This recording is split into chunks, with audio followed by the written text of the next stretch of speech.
Hello, everyone, and welcome to the second webinar of the Japanese Studies and Anti-Racist Pedagogy project series.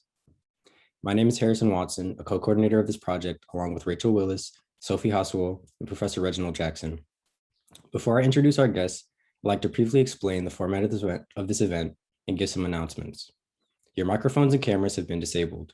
We invite you to submit questions during the lecture through the Q&A function at the bottom of your screen, and our moderator will try to get through to as many of them as possible after Dr. Fujitani's presentation. Next Wednesday, May 5th, we'll be welcoming Professor Andrea Mendoza at noon to give a talk entitled Confronting the Ends of Area on Trans-Pacific Accountability. The following Thursday, May 13th, we'll have Professor Leo Ching giving a talk at noon as well. You can find the registration links for both events as well as the full webinar schedule on our website. The JSET project is also pleased to announce that the application for a graduate student workshop slated for June 18th, entitled Developing Anti-Racist Syllabi for Studies of Japanese Culture, is now open. The workshop will be open to both undergraduate and graduate level applicants. The workshop application will close on May 21st. The Japanese Studies Anti-Racist Pedagogy project, which centers BIPOC graduate students and faculty as key partners and co-organizers of this intellectual enterprise, is designed to develop a forum for discussing and promoting diversity, equity, and inclusion within the field of Japanese studies.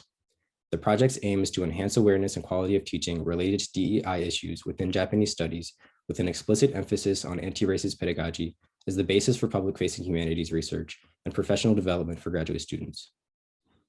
It's my distinct pleasure to introduce Takashi Fujitani, director of the Dr. David Chu Program in Asia-Pacific Studies at the University of Toronto.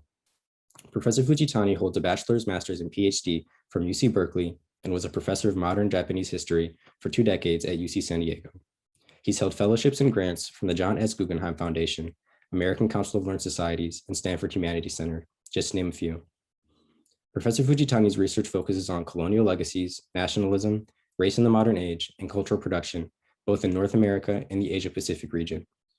His published work includes Race for Empire, Koreans as Japanese, and Japanese as Americans in World War II, and Splendid Monarchy, Power and Pageantry in Modern Japan, as well as numerous articles ranging from wartime film to critical consideration of area studies legacies. Professor Fujitani's ability to link racial histories of North America and East Asia across disciplinary boundaries is a testament to his dedication and ability as a scholar.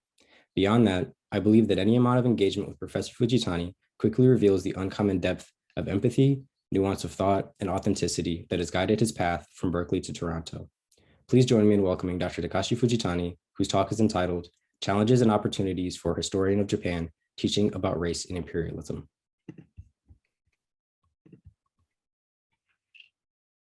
Thank you very much, Harrison, for that nice introduction and for giving me the opportunity to talk about my experiences teaching critically about race, racism, and imperialism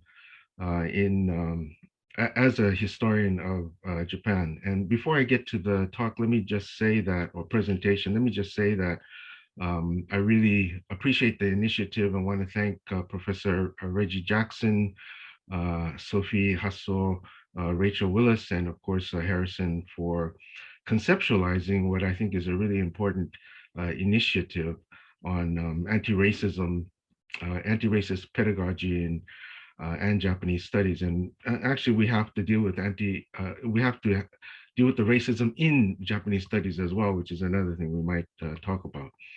I also want to thank the Center for Japanese Studies for its sponsorship, and then, of course, all of you who are watching for joining at what's probably a busy time of year for you all. So my plan for the webinar is to talk about a couple of courses that I teach on a fairly regular basis, and one is called Colonialisms in Asia, and the other is the Asia-Pacific Wars. And these courses are obviously far from perfect, but they're an attempt to teach, broadly speaking, about the specificities of Asia, but also at the same time encouraging students to reflect back on themselves and ourselves, including our families, our communities, our nations, our empires, and the societies in which we live. I also want students to think globally, for example, about the West and about modernity at large. I don't want students to think of themselves as just experts who can only talk and think about the specific place in Asia that they presume or are trying to study. I want students to think that none of the general topics we study about in Japan or Asia more broadly are exceptional to Japan or Asia. And to be sure, racism, sexism, imperialism, nationalism, and so on, they manifest in singular or specific ways in different parts of the world and at different times. But because we've been one world since at least the 16th century, we find comparable phenomenon throughout the globe. And we're able to use our knowledge of Asia and Japan actually to reflect more intelligently, more thoughtfully back on our own condition. So those are just some preliminary remarks. I'm going to now attempt to share my screen with you. And this is always a moment of a bit of tension, but hang on a second. Um,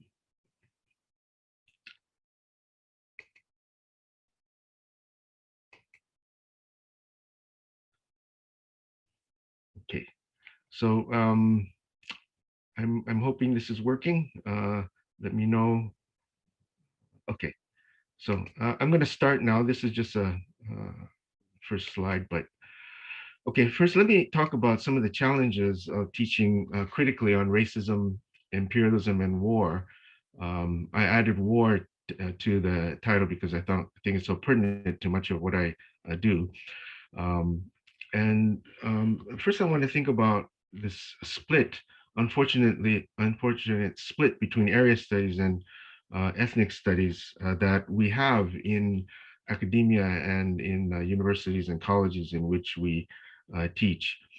So area studies emerged out of a will to study enemies and potential allies over there outside, in the outside world. And so Japanese studies courses rarely urge us to reflect back on what all of this knowledge about people over there might mean for us, except perhaps to validate ourselves.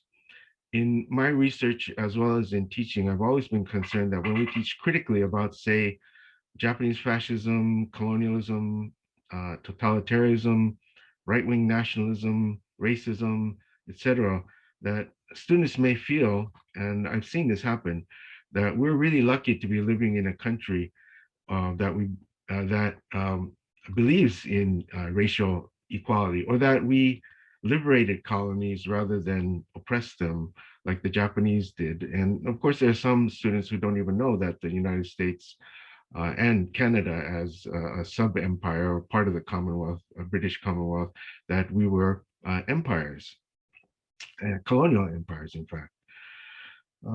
So I always try to return the gaze to ourselves without making alibis for the Japanese version. And of course, this is also a kind of possibility that if we say too much about ourselves, again, we don't engage enough with the conditions over in Asia. So all of my courses, in other words, are designed to shift the pivot from east-west binaries to north-south ones, to show, for instance, that the US and Japan were, although they were enemies during World War II, they were actually very similar to each other throughout most of the 20th century, whether you're talking about their success as economically in terms of capitalism, their formation of nation states, but also their military expansionism, their majoritarian supremacy, the histories of colonial exploitation, and so on. So I try to do this also for another course that I won't be able to talk about called Japan in the World. And I would also note that I haven't taught any straight Japan courses for many years now. As for the question of racism in North America, we Japan scholars are not expected to, or in fact, should not in many cases teach about this. Perhaps that should be left to ethnic studies, it is often thought. And we could talk more about how this came about, that area studies and ethnic studies became split apart, but in many ways, I think it'd be good to have cross collaborations across these two rubrics. Um, so the split between Asian studies and Asian American studies has had an extremely detrimental impact on our ability to reflect upon ourselves and the broader West, if we can call it the West. It's given our fields and our teaching a distorted view of ourselves, the world, and its history. So the second sort of obstacle or challenges to teaching critically in these areas um, has to do with Eurocentrism. So in most institutions, there are fewer historians of Japan and Asia than there should be, and the positions, especially in the Japan field, are shrinking.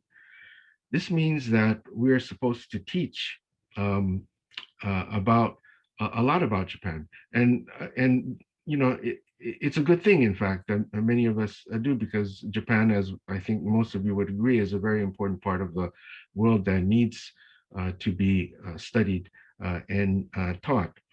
But it also makes it difficult for us to teach about Euro America, and some of our colleagues may complain that we're stepping out of bounds. We're supposed to teach about Japan or Asia, but other people will be teaching about the US or Europe.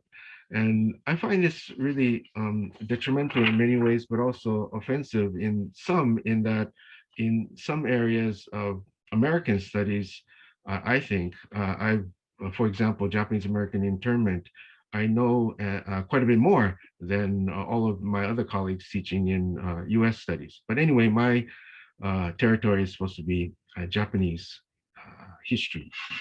So the silos of historical studies always push back against us. And it's simply easier for most Japanese historians of modern Japan to teach, say, pre-modern Japan, even though many of us really don't know that much about pre-modern Japan. And in parentheses, I would say that I've taught it and I've tried to teach it as best I can. And some of what I said, I think, was kind of interesting, but I probably know about modern US history more, have more confidence in that than teaching about, say, the Jomon period or the Nara period or the Shoen system or something like that. But these territorial issues in the academy are an obstacle. And history, we should all note, is a very disciplining discipline, because it became a discipline in order to serve the needs of nation states from the late 19th century onward. So we need to be very aware of how our knowledge about Asia and about Japan has been formed through a certain kind of politics that has to do with colonialism and imperialism as well. Of course, I should also note that many of the graduate students listening today, or some faculty also, who are teaching in smaller colleges and universities, will be expected to teach way outside your specializations. And I really encourage you to think about this as an opportunity rather than simply a burden. Um, so what are some of the ways in which these obstacles or disadvantages can be turned into obstacles? Hang on for a second.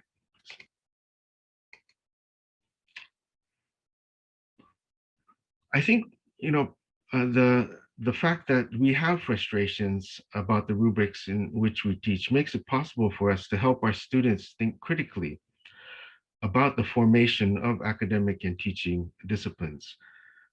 As I mentioned briefly, connecting Asian and Asian American histories in critical ways is certainly a beginning, but it's only one possibility, and also has its severe limitations, I think.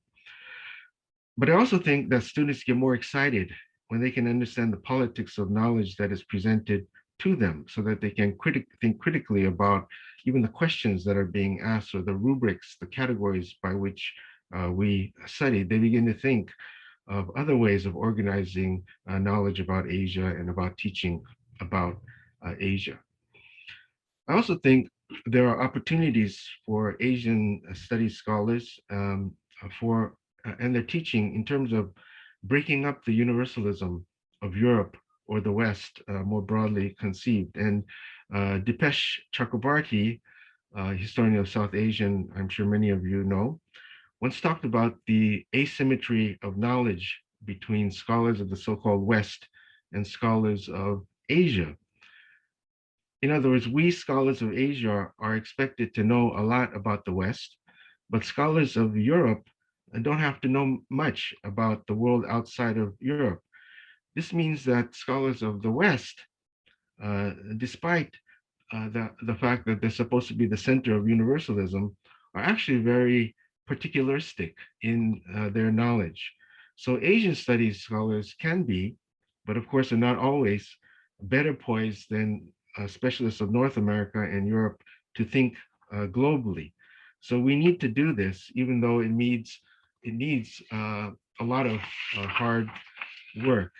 And I should say that we also need to resist the kind of escapism of Asianists who feel much more comfortable actually just teaching in the narrow rubrics that are assigned to them, in which, again, we actually become complicit in the reproduction of Eurocentrism because we have our small place in our departments or in teaching and so forth. We should be really at the center of everything that goes on. So let me then turn now to some specific, these two specific courses that I teach. Um, and the first one I'm going to go over, maybe in probably a little more detail than the other one, is called Colonialisms in Asia. And let me just say something about the origins of the course. I actually didn't invent this one. It sort of fell into my lap because I took a position at the University of Toronto as a chair in Asia Pacific Studies. So my area that I was supposed to study was very broad in regional extent, the Asia Pacific. And one of the courses that I was asked to teach as the director was one that was called originally Comparative Colonialism in Asia. And I really thought of this at first as, of course, quite a challenge, because how can you talk about all of Asia and all of the colonialisms there? But I warmed up to the idea very quickly and have been trying to do the best that I can at it. And as I say, it was originally called comparative colonialism in Asia. And I don't really like the term comparison for a number of reasons that I can talk about later if anyone is interested. But I've kind of renamed it colonialisms in Asia. Um, I begin the course, and I'm getting now to the different topics that I cover, by asking students to submit a paragraph or two about how their family or families may have been impacted by colonialism, because as I explain after I get their paragraphs back, there's almost no one who comes from a country, a place that was neither a colonial power or part of one, like a British Commonwealth country, nor a colony. This is the modern condition. So modernity is colonial and the colonial is modern. This is a point that gets, I think, students thinking about how they might reflect on this, that it's not simply about other people, but how they should understand themselves and their histories as well. And I also discover, very interestingly from this process, that students have many different experiences of colonialism and imperialism. Many have been subjected to multiple colonialisms, and many have participated, or I wouldn't say many as many, but some have participated in several, although maybe not so directly. Um, And I also discovered that students have many different ideas of what the term colonialism means. And so I tried to also lecture about different ways in which the idea of colonialism has been understood by scholars, but also to explain that the students themselves are not in it alone to be unsure about what this term means, because scholars really are kind of mixed up as well. But there are certain kind of categories that we can use provisionally as in order to deepen our understanding of this large category of, um, of phenomena that we have under the rubric of colonialism or imperialism, which I think encompasses colonialism. Um, I also explained at the outset that obviously I don't know everything about every colonial power, and I don't know everything about every place that was colonized. So instead, my strategy is to take topics that are going to be common throughout the Asia Pacific world that we study, and try to pick readings that tell us about that topic in particular places without trying to pretend to provide any kind of comprehensive coverage. Because basically, I think education is as much about, and sometimes even more so, about teaching students how to think, how to reflect, as much as how to gain more knowledge about particular things, particular places. So I'm sure that students will forget many things about certain regions, like what happened, say, in Thailand, or what happened in Tianjin in China. But I would hope that they would remember certain methods so that they can go back and pursue places that are of particular interest to them later on. So I want to give a few concrete examples of these topics. And the first is related to exactly what I've been talking about. How should we understand ourselves in relation to colonialism? And I start with Said's Orientalism, because I think that it is still very important as a kind of primer to thinking through the politics of knowledge formation and the will to power of imperialism. And so I assign um, selectively from this big book.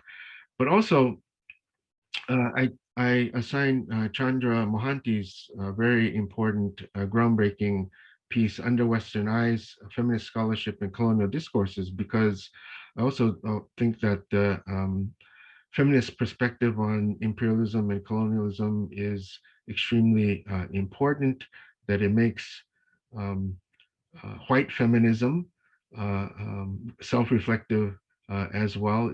It prepares us for the way in which imperialism itself often comes in the name of the liberation of women of color. And so Chandra Mohanty and so many others have problematized that sort of instrumentalization of the discourse of liberation. And so this is a good beginning, I think, for all the students to think about knowledge in a very critical sort of a way. And I should also say that I'm going to go over these slides, but I'm not going to cover everything in equally, because we're, have a limited amount of time. So another topic that I covered, and I will say that this is not all in one week, but different topics covered in different weeks. And um, but one big theme is really the relationship between freedom and empire. And in most commonsensical understandings of the idea of freedom, as we know, particularly as understood but in liberalism and liberal discourse, freedom is the antithesis or the opposite of oppression. But in fact, I try to make the point that, freedom is a bit overrated, that in fact, freedom is the condition in many cases under which oppressions take place. Part of this is a kind of Foucauldian perception, but it's also a kind of understanding that we can have from the history of imperialism and the way in which liberalism was a partner in colonialism and imperialism. So one of the key texts that I like very much is the recent book by Lisa Lowe. I'm sure that many of you have heard about it already, but it's possible to use parts of it. Chapter 1 and another, the Ruses of Liberty, is very useful. It's also a very useful book in the sense that it ties together the entire world, so we can see how, say, the Opium War and the tea trade and so forth was connected to the United States and Britain. We can see, for example, that you wouldn't have the Boston Tea Party without imperialism in Asia, and so on. And I also assigned the Gallagher Robinson piece, The Imperialism of Free Trade, because it's so important to think critically about the way in which this discourse of free trade has been complicit in imperialism for a very long time, at least since the 19th century. And there are a number of pieces here, but as I said, I'm not going to go over every reading. I teach throughout the course, not as much as I probably should or would like to, but about settler colonialism and indigeneity.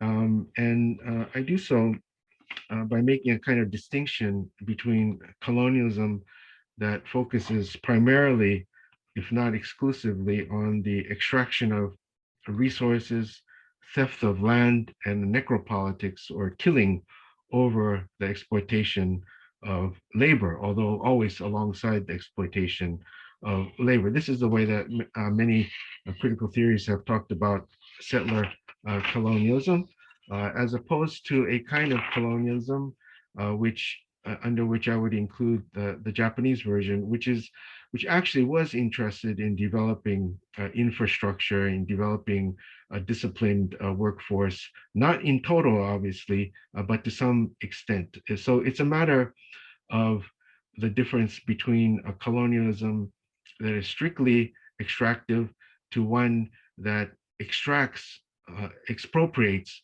through the production of more wealth, of more excess, of more profits.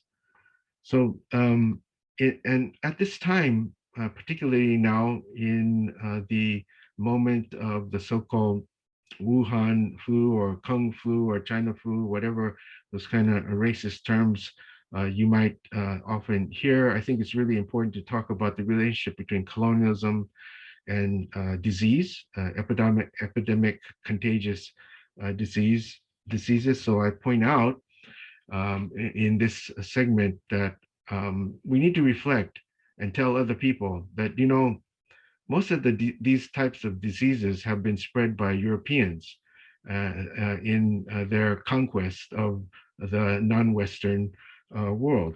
So these are diseases like leprosy, venereal disease, typhoid, measles, influenza, whooping cough, dysentery, smallpox, tuberculosis, and so on. And even when these diseases weren't first found in Europe, they were spread by Europeans and Americans as they occupied the world outside the so-called West. So this is very important. And I just want to note one really amazing, powerful film called Before Tomorrow, which is not about Asia, but is actually about the Inuit in Quebec, and it takes place. It's a kind of fictional film based upon historical truth about the decimation of Inuit through smallpox. And I also take this as an opportunity to talk about the Ainu in Japan and about the epidemic diseases spread by Japanese settler colonialism in the northern part of what we know as Japan today. Okay. Colonial modernity and the question of economic development. I just want to go over this briefly, but again, I think we need to think through the particularity of some types of colonialism, which are more on the side of development, those that are less. And this is not to say that because, say, the Japanese colonialism was more intent on infrastructure, say the building of dams and electric power and so forth, railways and all the rest, that they were less problematic. and that there was less violence, because certainly violence was also part of that kind of developmental colonialism. So I don't want to say that, but it is true that there was more concern with economic development and creating a kind of proletariat, a labor force through practices of disciplinization and so forth in Japan's colonies. But it, one point that I would like to make here is that unless we deal with this critically with the idea of development, it's impossible to counter the right-wing narratives in Japan, which only want to point out that Japan created these kinds of infrastructures. Okay, so now racism. So we get to the idea of racism, and I begin by really trying to debunk the myth that enlightenment was antithetical to racism. I try to emphasize that it was actually complicit in both racism and colonialism. So the book Race and Enlightenment I find very useful. There are excerpts from a number of Enlightenment thinkers, and including Kant and Hegel. So it's very useful. And students, many of them, of course, never even heard of Immanuel Kant, but you remind them that he was really important. Some of them have heard of him, and then we come across the statement that is a quote from him. This fellow was black, a clear proof that what he said was stupid. So Kant really said that? Yes, he did. And so many other Enlightenment thinkers thought in a similar terms. So again, this is a way of kind of talking about the way in which racism is a part of modernity and is a part of the Enlightenment. It didn't necessarily have to spread throughout the world, but it is part of global modernity. I also talk about, especially through the Japan case, why it's important to extend our understanding of race beyond the idea that racial difference is limited to phenotypical differences or biological differences, especially because when we go through the case of Japan and inter-Asia racism, that we can see that everywhere there is a strong element of cultural racism. Cultural racism talks about other people as being more backward, or the culture as pathological, and so on. So in this sense, though, I think that we specialists of Asia, in particular specialists of Japan, can talk about the limits of scholars' understandings of racism who are focused solely on the West. In other words, Japan, to me, is not an exception, but in fact, a mirror for a kind of racism that we find very prominent in Western countries as well, which may be based upon religious differences or ideas about hygiene or food, cultural differences, and so forth. So, of course, sex and gender need to be prominent topics, important topics that we consider in any course about colonialism. And one of the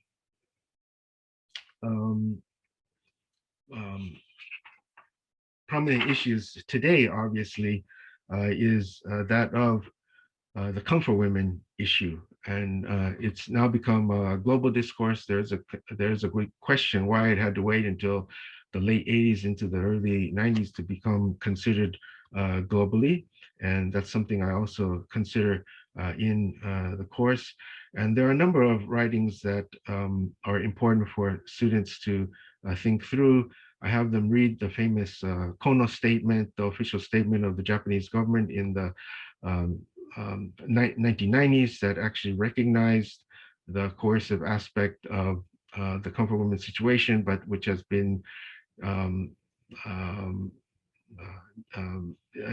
of refuted again by the leaders of the Japanese government, whether explicitly or implicitly. So there are a number of things that we can use about this, but there are other aspects of sex and gender, particular the violent sexual violence that we need to think through.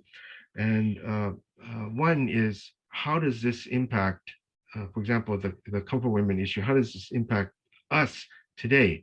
So Satoko Norimatsu, who's situated in Vancouver, has written a nice piece on Canada's history wars, the comfort women and the Nanjing massacre, which engages with the issue as of how to think about monuments or commemorative activities in North America when we're thinking about atrocities that were committed by Japan.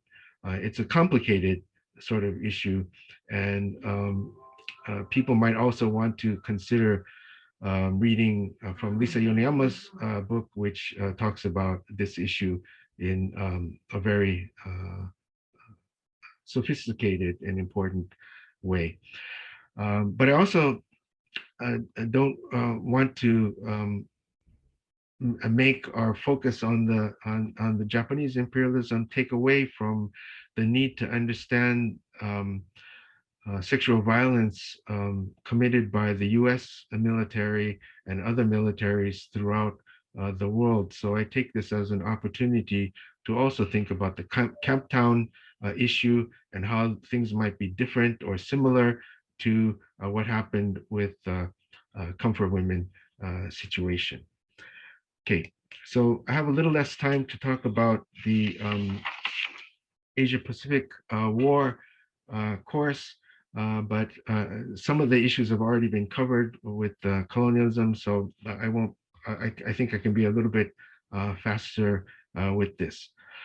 So the Asia Pacific Wars is a course that I was a part of thinking through myself, and that I actually started teaching back in the 1990s. So it's been a very long time, and I've been able to think about this from many different perspectives and have gotten many student reactions to the way that I've taught it.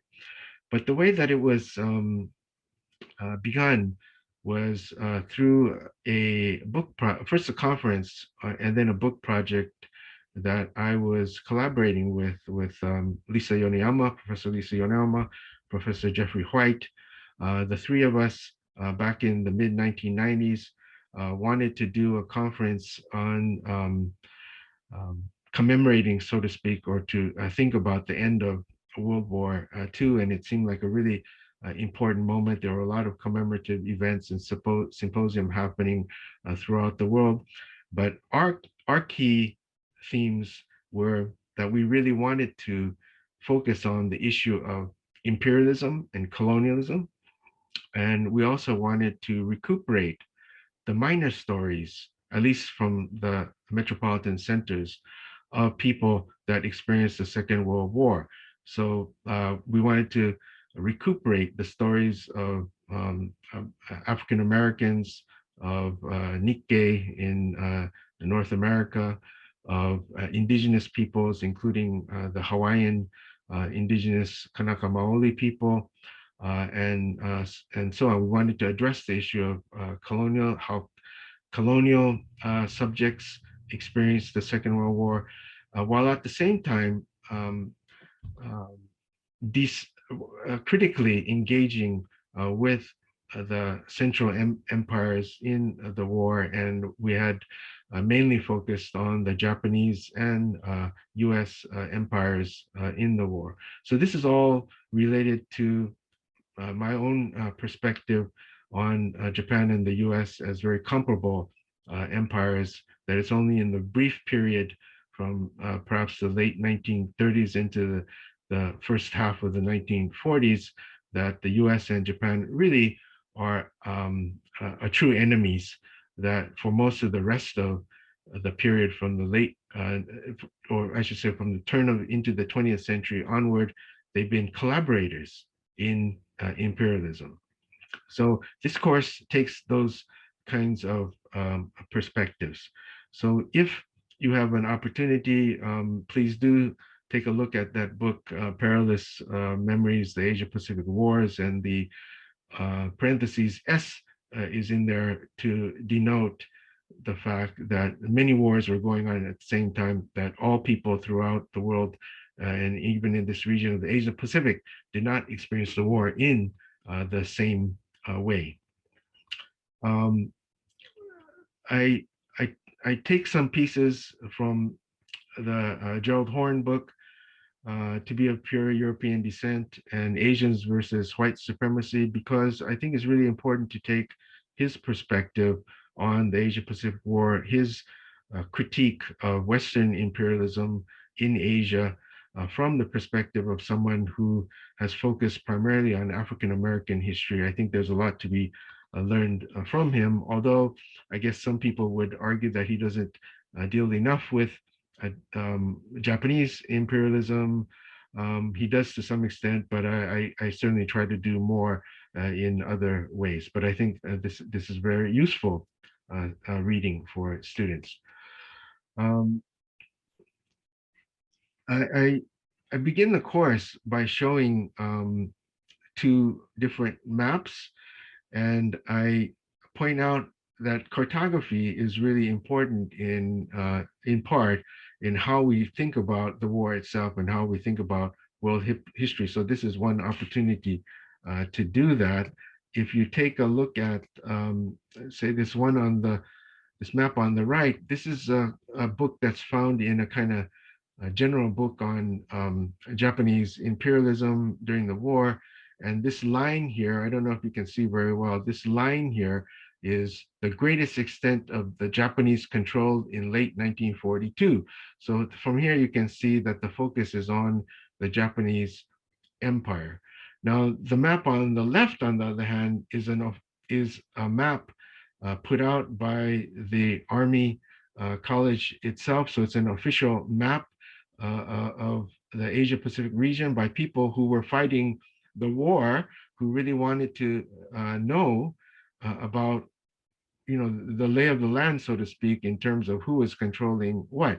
And I know that it's too small to see the details, but all the colors represent empires, mainly European, but also to some extent American and then Japanese empires as of 1939. And you can see the red is Japan, obviously, but you can see the other colors, the blue for the US empire, including the Philippines, obviously, and then the brownish for parts of the British empire. So I think this is a kind of good way to teach about this general point that I'm trying to make.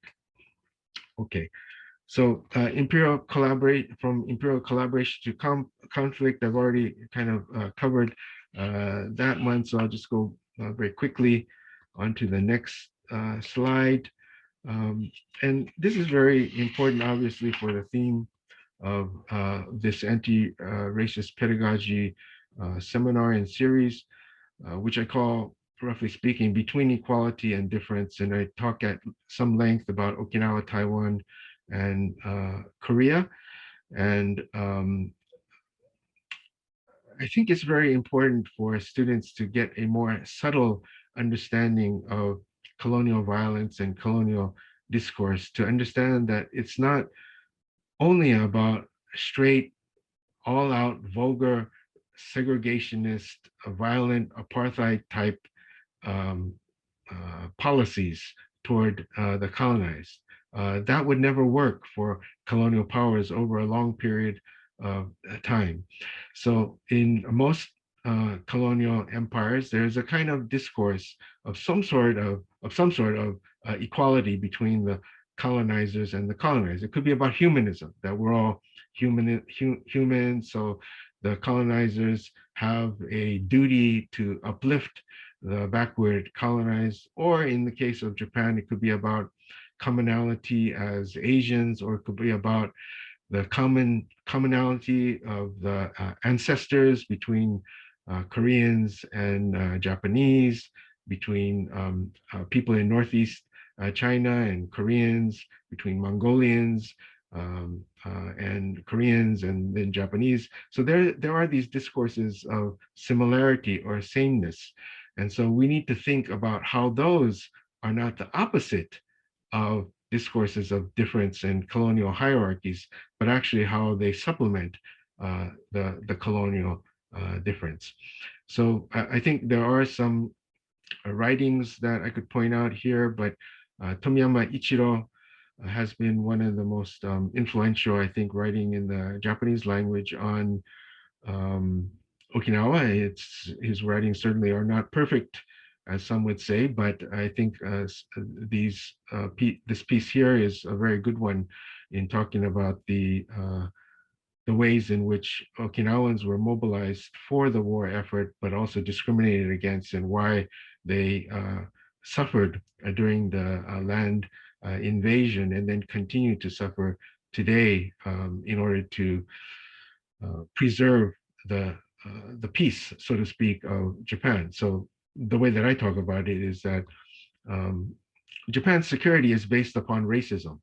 Japan's security is based upon the racism against the Okinawan people and many others as well. But anyway, to go on, I also like to talk about racism in this more subtle way because of the fact that it allows students to reflect back on their own condition in North America. So I asked them, do you find some of these kinds of contradictions in the North American context? Could be Canada, could be the United States. If there are similarities, are they all the same? Is there a similarity between the way in which, say, the U.S. discourse is always that we're so equal, but the reality that in fact there's a systemic structural racism in the United States and in Canada. Um, what about this idea that all lives matter? All lives matter is a discourse of equality, but does it really mean that all lives matter to the people who spout it? These are the kind of things that I want to address in these pieces. And also want to emphasize that I didn't have enough time to put it in this, but that I do have another segment on violence under colonialism. So this is not left out of the story or the what I teach. Um, I teach about the internment of Nikkei in North America, and here I've done quite a bit of research, as I mentioned at the beginning on it. So I lecture about it quite a lot and put it in the context of the longer history of anti-Asian racism in the United States and to some extent in Canada, including laws against immigration or naturalization, laws against landholding, against intermarriage, anti-miscegenation laws, etc. And I assign Nono Boy the book because it's so useful in pointing out uh, in very subtle ways different kinds of responses to the racism that people faced, Japanese Americans faced, and also although not all people read it in this way, I read it as a kind of critique of both Japanese and American nationalism. So this is really a subtle, important work that doesn't get to be taught in classes where we teach about Japan, so to speak, right? Okay. Um, I think it's very important to address the issue of Hawaii and the Pacific Islands because in so many cases, Hawaii and the Pacific Islands are made to be um, only the landscape or the seascape on which the war is fought. And so often in conventional narratives, the indigenous peoples of these places are forgotten. Most especially pertinent is the indigenous people of Hawaii, who are almost never mentioned in mainstream narratives in television or magazines and so forth in the United States. So everything is about Pearl Harbor and America as a victim, not about the Hawaiian people. And one of the things that we wanted to address in the original conference that I mentioned at the beginning of this webinar was that we were holding that conference in Hawaii, and we really wanted to privilege a place for Hawaii and indigenous peoples in the Pacific Islands there to call attention to that huge absence. And some of the pieces of this book by Bailey and Farber are very important and useful. The First Strange Place, which is actually about Americans, mostly white Americans, who went to Hawaii. And then Keith Camacho, who many of you have heard of. He's one of the few historians who actually looked at World War II in the Mariana Islands and tried to deal with Japanese imperialism and American imperialism there. And there are a number of his other writings that are very important, and he is from Guam himself. Weapons of mass destruction. I know I'm going a little long. I'll be done in a minute. Weapons of mass destruction. I talk about Chongqing, Tokyo, Hiroshima, Nagasaki, and it's really very important to talk about Hiroshima, and in particular the experimental nature of it, the Cold War reasons for the bomb to be dropped, and of course, again, relevant to this webinar and the series, the issue of racism in the dropping of the bombs. However, I also think it's really important to resist the idea that Japan was simply a victim in the war.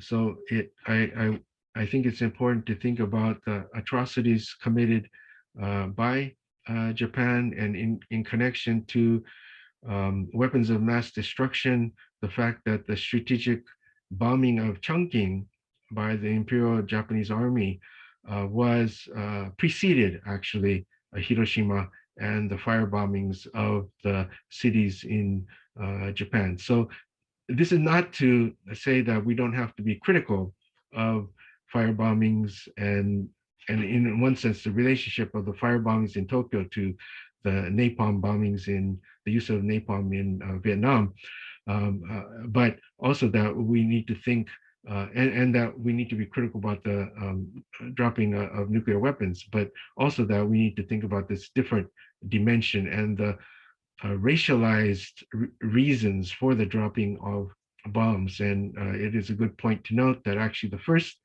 use of aerial bombing, which included the bombing of civilians, was done in 1911 by Italy on Africans. This was in the Italian War against the Ottoman Empire in Libya.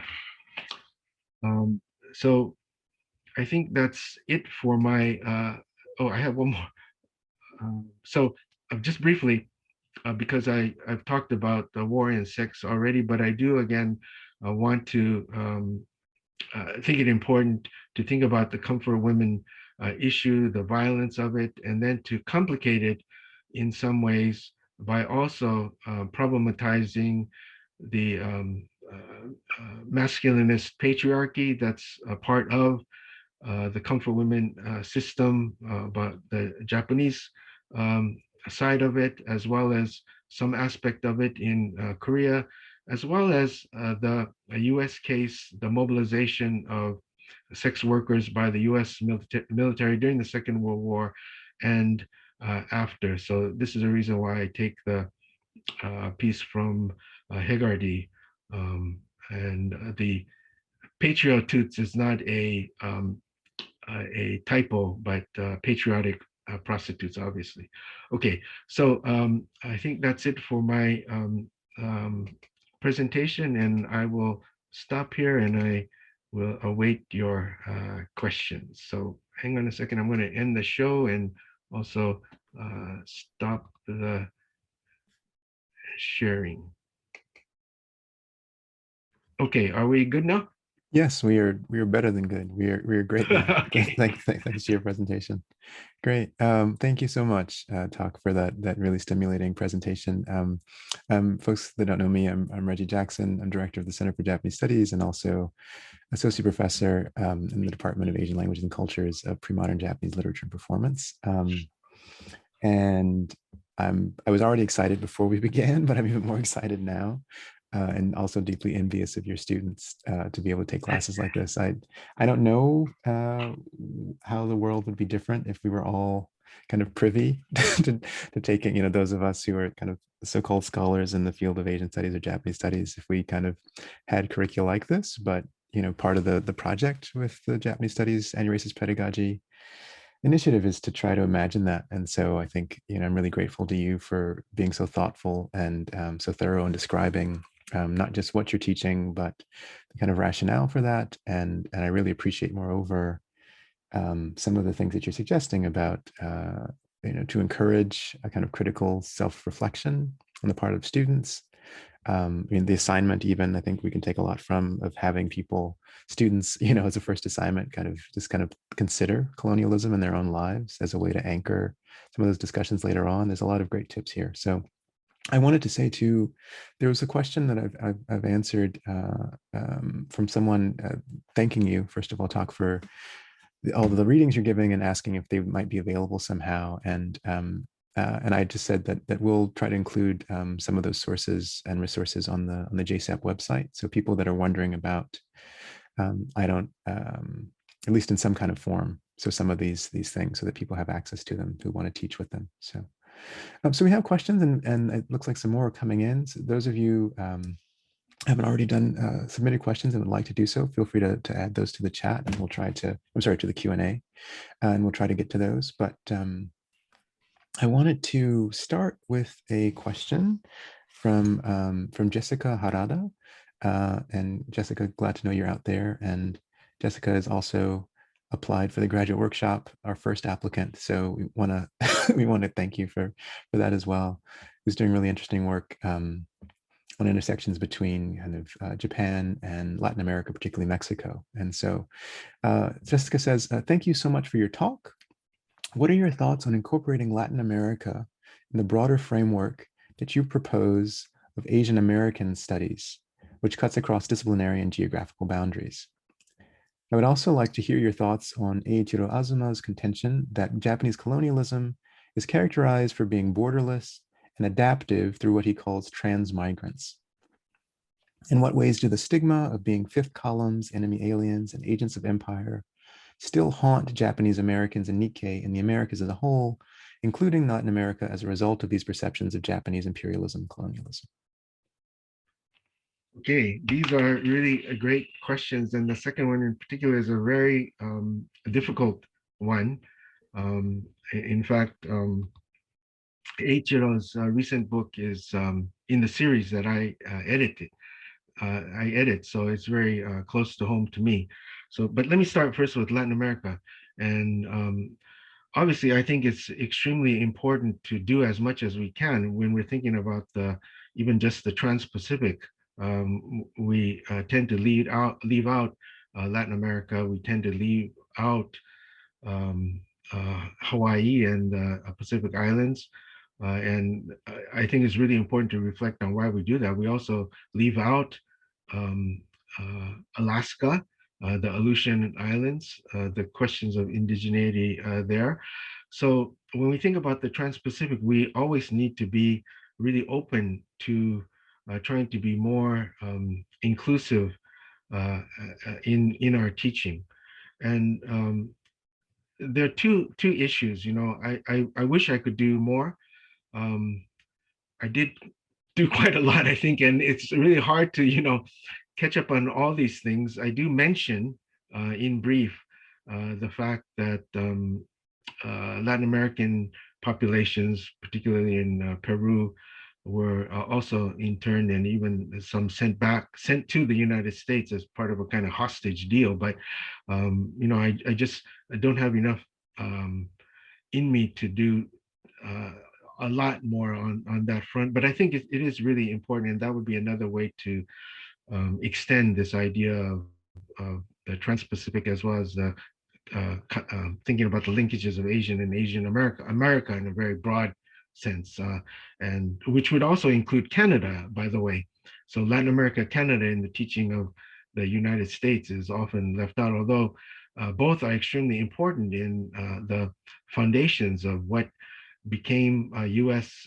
Border policies as well, and prevention of Chinese immigration, for example, through anti-Chinese exclusion acts, in many ways were executed or enacted at the borders of Mexico and Canada. So we need to think about all those things in more flexible ways.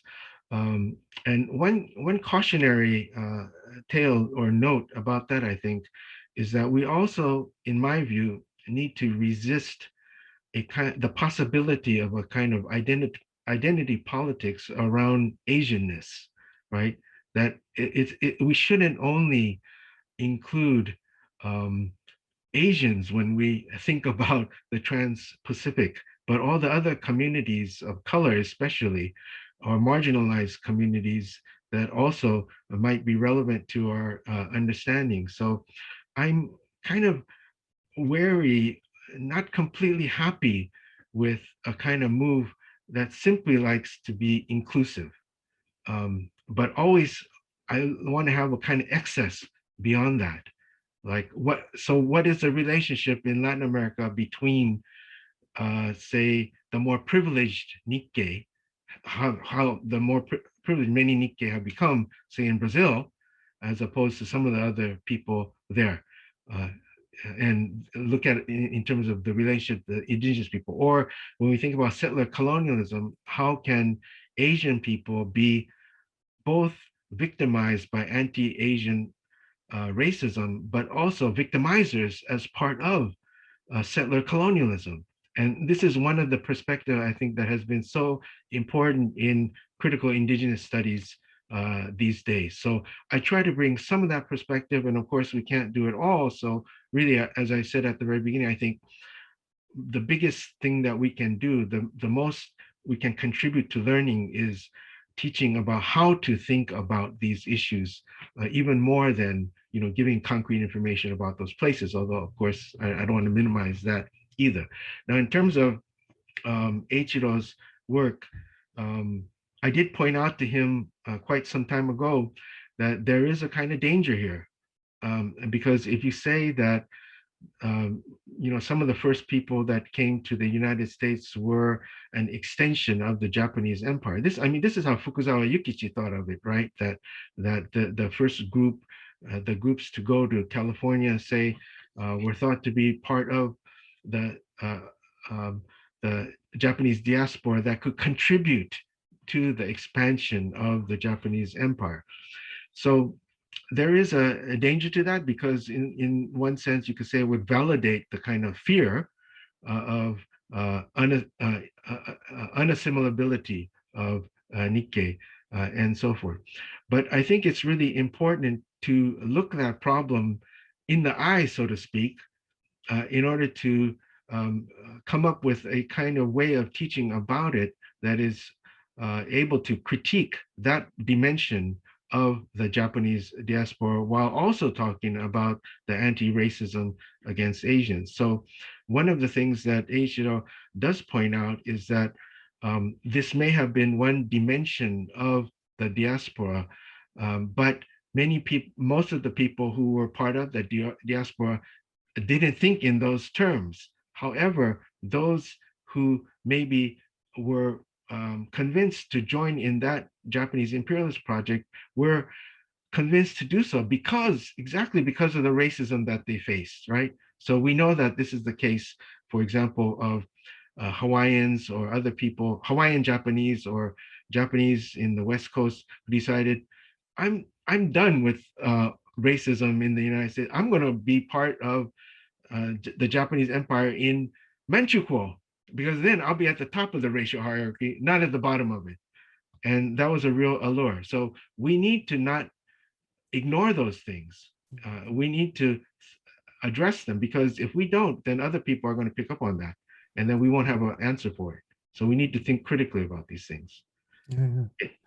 Thank you for that. And I was thinking to your last point, Tak, which is really useful, thinking about how, if we're thinking about the notion of anti-racism and anti-racist practices, across time and locales, exactly that kind of that double bind, right, where people in resisting racism in one context actually double down on a certain cultural essentialism or kind of notion of Japanese imperialism because they're tired of white supremacy in the United States, say, right? And what that kind of how in that sense that kind of racism metastasizes, right, based on these kind of experiences. And so and I appreciate too what you're saying about not kind of falling too quickly or easily into this identity politics around Asianness. I think that's also useful. So there's a question here from my colleague and senpai even Kevin Carr, and I think this is helpful to think about in terms of what you were saying about the relationship between ethnic studies and area studies, and then also the politics of knowledge production and expertise as a kind of critique of that. He says, "Thank you very much for your fascinating presentation. I think your critique of the division between area studies and ethnic studies is very important. I had a question about teaching outside my field. I feel uncomfortable about teaching Asian American and other histories in which I'm not trained. How do you recommend educating the educators like myself?" I don't think that Kevin is alone in that in that concern about the kind of lack of confidence we might have in kind of not being experts. And so, yeah. Well, I think this is really an important question, and I'm sorry, I don't know, Kevin Carr, what generation you are, but you know, I'm thinking in particular for people who are at a more junior stage, for graduate students who are going to be going on and becoming professors or assistant professors who are, been really focused on their dissertations and not been able to go outside their dissertation projects too much. Even teaching in Japanese studies uh, is difficult when you're just finished a dissertation. And for those more senior people who've been, kind of comfortable teaching in an area studies rubric or by the disciplinary places that in which we have been play, I also recognize that it's a difficult thing going outside of it. And it also is another question that we might raise, which is that um, maybe I don't know the sort of racialized background of Professor Carr, but what does it mean for you if you are racialized as white, teaching about Asian American studies? These are all kind of complicated questions that we had to think about again, but not ignore. And we have to talk about it with our students and see, what they think about it. But in terms of the challenges, well, it was a huge challenge for me, to get started because I was trained, so to speak, as a historian of modern Japan, and I wasn't trained as an Americanist. So I did take a good deal of U.S. studies classes and some Asian American studies, just out of interest in my undergraduate days, and even a bit in graduate school, especially in U.S. history. So I didn't feel completely uncomfortable, but I think that this is one of the challenges. How can you gradually begin to incorporate some of this learning into your course? It doesn't have to be all at once. So as I said, this one on the Asia Pacific War, I've been teaching since, the probably late 1990s, maybe mid 1990s, I don't even remember, but so it's been, a quarter century. So it builds, but I have to say that the original structure has not changed a whole lot, except in some sense, I deal more with certain issues that have come up of late, like the issue of, say, settler colonialism, disease, and these kind of things, and I try to respond to things that we're experiencing at the moment. So what I like to recommend, or what I've done for myself, is to kind of take little chunks at a time and begin expanding outward. So these courses really, in one sense, really requires a team, right, to teach them. And I was inspired to some extent by a course that was taught at Stanford when I was a graduate student, in which one of the key people was anthropologist named Renato Rosaldo, Oh, who was part of a project teaching an answer to the Western Civ class. There'll be more global and more inclusive of the world outside the West. And I looked at that course and said, I'd like to teach that. But then I thought, how am I going to teach it by myself? I had so many people. So then I thought, well, I'll take a chunk of it. I'll take a period. And that's how I came up with the idea of the Asia Pacific Wars. I take a chunk, that period, that brief moment, historically speaking, of the Asia Pacific. And then I'll take a chunk of that, which is more focused on Japan, which I know about already, and then the US. And then I'll take a few more chunks. So I've been studying more about the British Empire, about Europe and colonialism, and then about other things that I want to add on. The colonialism one is difficult, but I'm sure that everybody has, in area studies, has certain specific topics that they teach that are not strictly regional, that you have a lot of knowledge about. If it's, like literary studies, or it's about, literary theory and so forth. I know that Professor Jackson does that. I mean, these are ways in which you can reach out a little by little and expand your comfort zone. And I know that's easier said than done, but I think these days, people are being more rewarded for doing that. Whereas I think in my day, we weren't. It was actually kind of, bumping up against vested interests when we pretty started brutal. to do that kind of thing. Mhm. Yeah.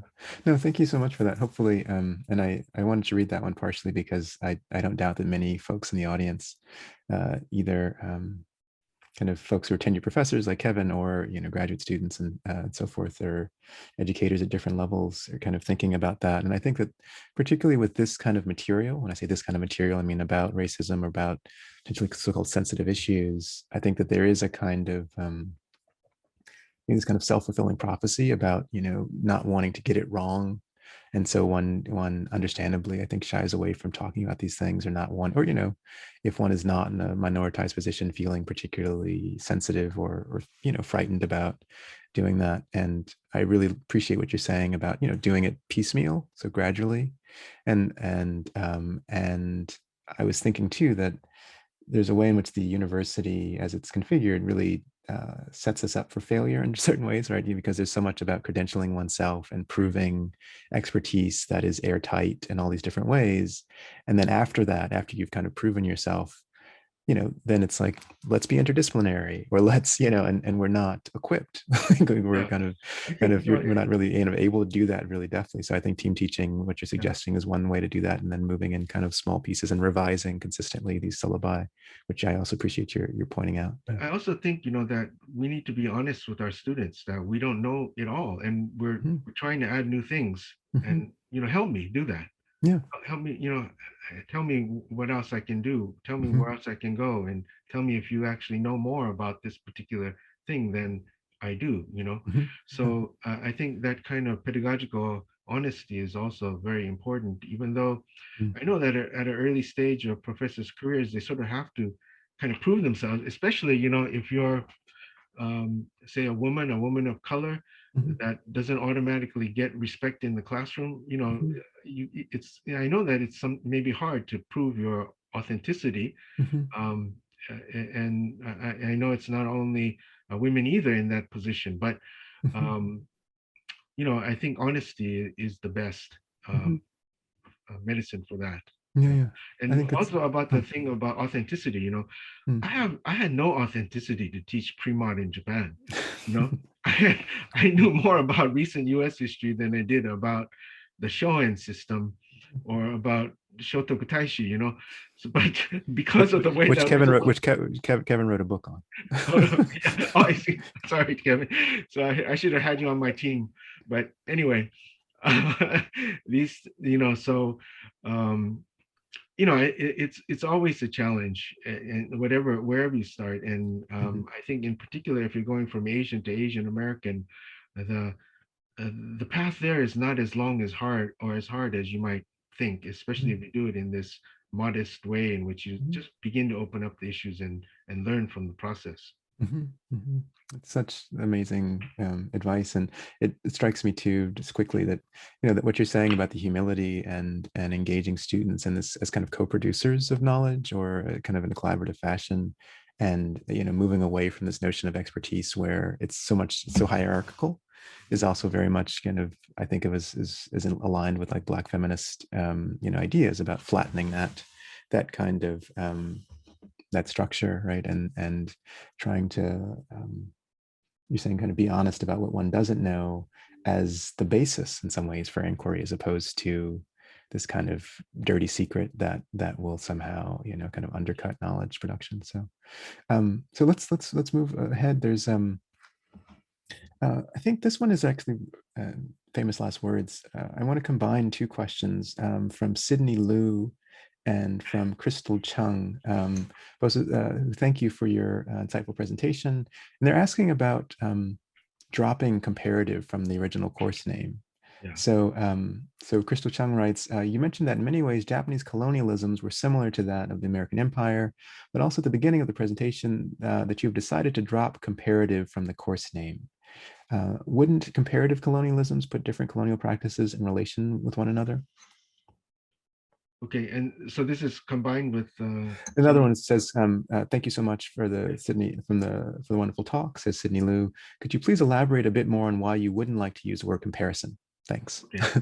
Yeah, okay, thank you. Well, Crystal is one of my students, undergraduate students, and Sydney is a very important scholar who I know, who's I think it's the same Sydney Liu, who was a student of Eiichiro. So that I've just talked about, and has also written a very important book in his own right on a similar topic. Okay, so this is the thing. So I use comparative in sometimes, and it may still be on the books that way, that course that I teach. And I use it sort of strategically, and I use it out of convenience because people seem to kind of know what I'm dealing with if I say comparative.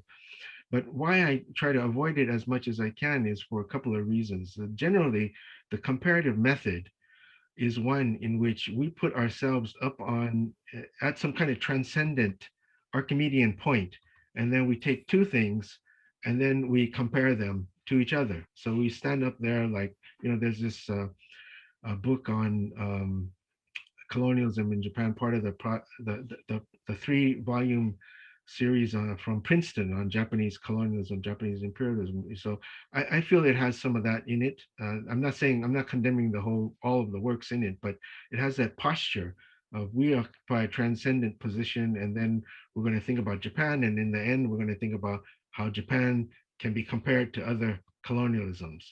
And then I ask, well, you left American colonialism out of that project completely. And this is one of the dangers of that transcendent Archimedean, that you actually leave out the point at which you're standing, and there is no transcendent Archimedean point. So you have to put yourself in that conversation of comparison. So I suppose you could do that even using the term comparison, but it's generally not done. And then the other point, which I feel is really maybe the more important point, or at least as important, which is to say that when we say comparative colonialism, we generally think, here's the US one, here's the Japanese one, here's the British, French, Dutch, and then we say commonly, the British did it this way, and then the French did it this way, and the Japanese did it this way. Now let's compare them. So I'm not saying this is completely out of the question, but we forget that these empires are learning from each other and are actually entangled with each other. In one sense, the many of these empires are actually one empire, right? So we can think about the Anglo-American empire, say, that they're participating with each other, they're learning for each other. When one says do this, the other one says okay. I mean, they're and then the Japanese are part of that conversation, in the early part of the 20th century. So we can think not only about the Anglo-American alliance, but Anglo-American Japanese alliance. They agreed at one point that they would each get a part of the Asia Pacific to turn into colonies. So the US got the Philippines, the British got, South Asia, Southeast Asia, and the Japanese got Korea and Taiwan. I mean, that's the way it worked. So they collaborate, and then they learn from each other, right? So when we say compare, we think, oh, here's the Japanese one, but actually the Japanese one mirrors in many ways British colonialism, some aspects of French colonialism, and then they did some things on their own, but they were all learning from each other. So they're imbricated in each other. So this is why I sort of tend to keep that kind of comparative at a distance. And it is also usually the case that comparison is used by the harder social sciences, like in political science or sociology, that are not so attentive to the bleeding across the categories that they studied. They tend to like nice rubrics that are self-contained. And so those are the kinds of dangers of comparison. So I'm not completely condemning it, but for my own purposes, I like to use it as little as possible. Yeah, that's amazing, and I really like the point that that the term comparative can actually kind of in some ways interrupt this kind of much more thoroughgoing, much more kind of aware kind of approach to what's going on. I think about Fukuzawa Yukichi in particular along these lines, right? Like what it means to kind of not presume that these are kind of completely different things, but that are actually that kind of pedagogical aspect of Right. learning how to be an imperialist power. Like what if, for example, we think about someplace like Taiwan or Okinawa. So Taiwan, nominally a Japanese colony, but colonized by many by American capital and American missionaries and so forth.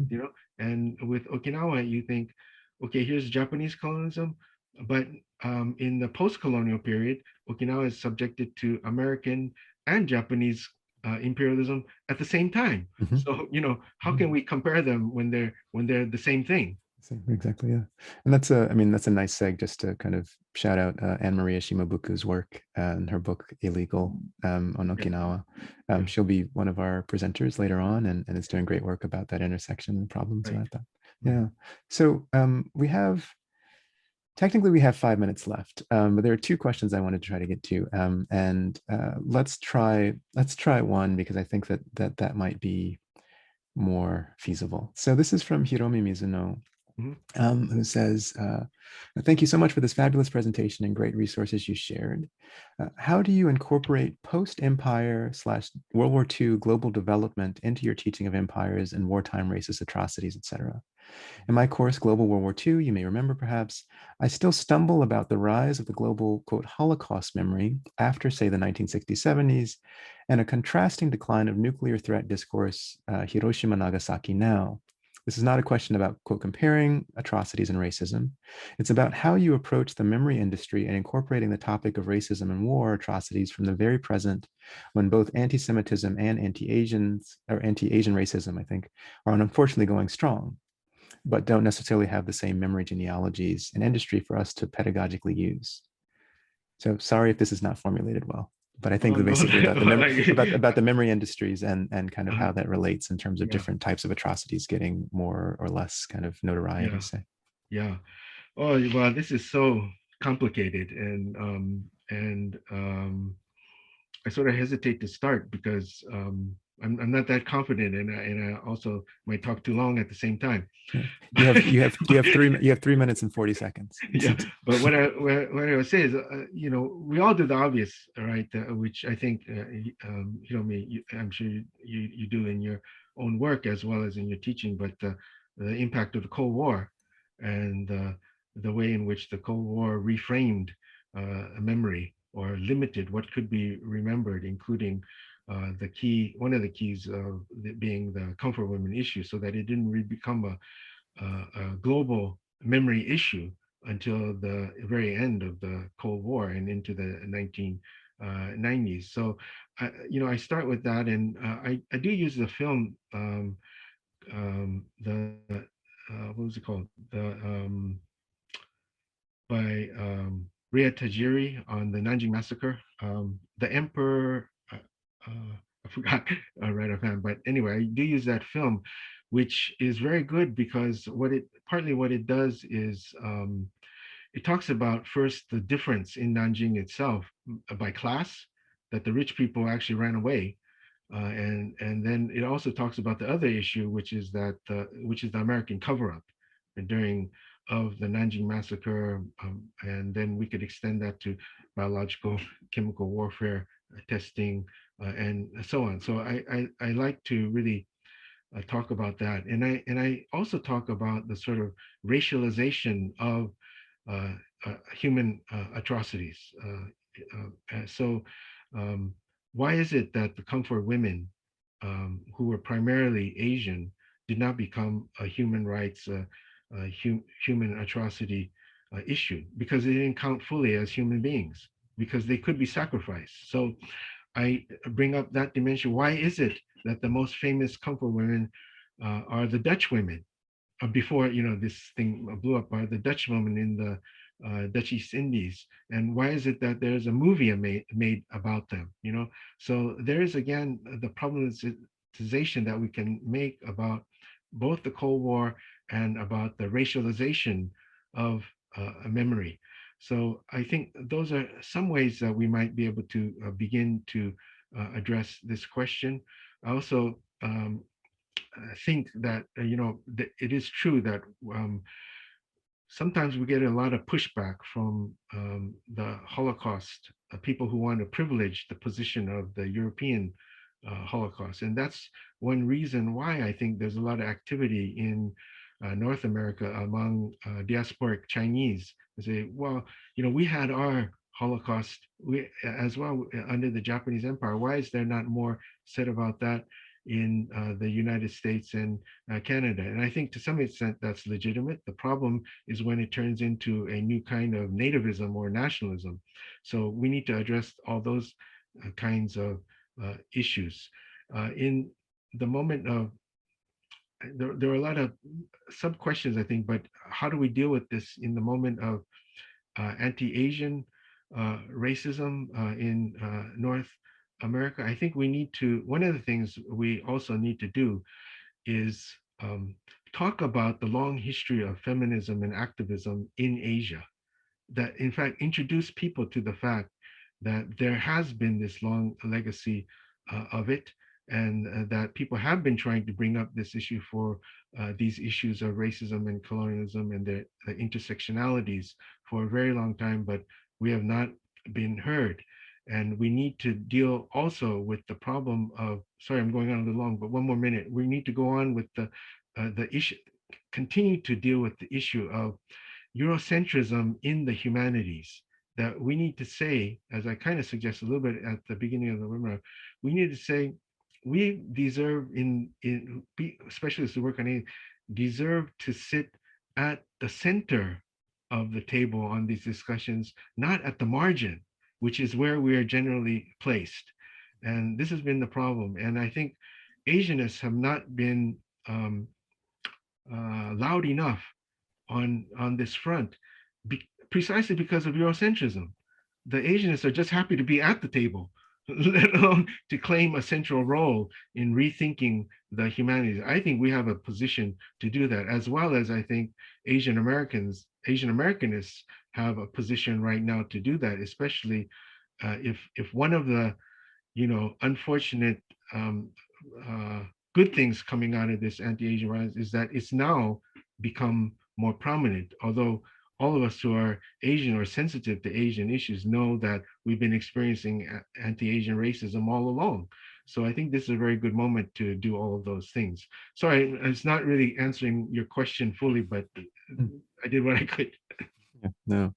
Yeah, well, unfortunately, we're at time, and I know that there's lots of other questions in the Q&A. Tak will make sure to send these questions to you, and I'd encourage folks in the audience who would like to, some of you are know Professor Fujitani personally and are asking questions. I appreciate that. Feel free to, I think it's fair to say, to get in touch.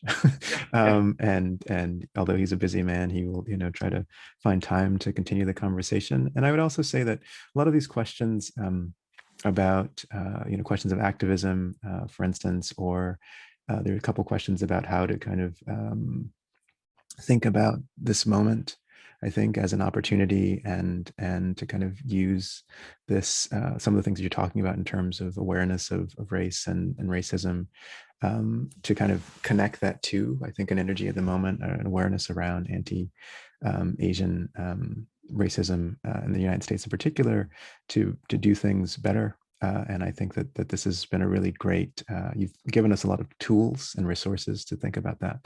And yeah, I think with that, since we're at time, I just want to thank you once again, Professor Fujitani, for all of your insight and for being a part of this project. I also want to thank Sophie Hasuo and Harrison Watson and Rachel Willis as well, my co-collaborators in this project, and all of you for attending today. Please stay tuned. There'll also be a podcast interview with Professor Fujitani, should be up in the next few days on the JSAB website, where he talks a lot about some of these kind of personal histories, but then also these issues as well. So if you want more, you can find that there. So thank you so much again, Tak, for this really wonderful presentation. And thank you all. Thank you yeah, all. yeah. And take care, everybody. We'll see you at the next event.